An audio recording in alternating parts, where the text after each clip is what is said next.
تشافي.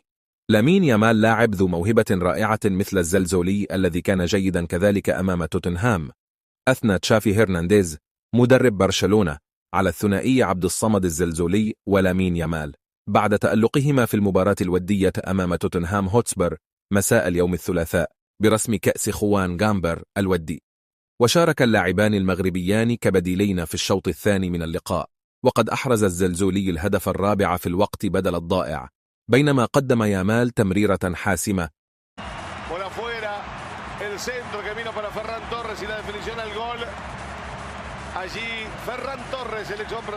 ليساهم بذلك في فوز برشلونة ب4 أهداف لهدفين.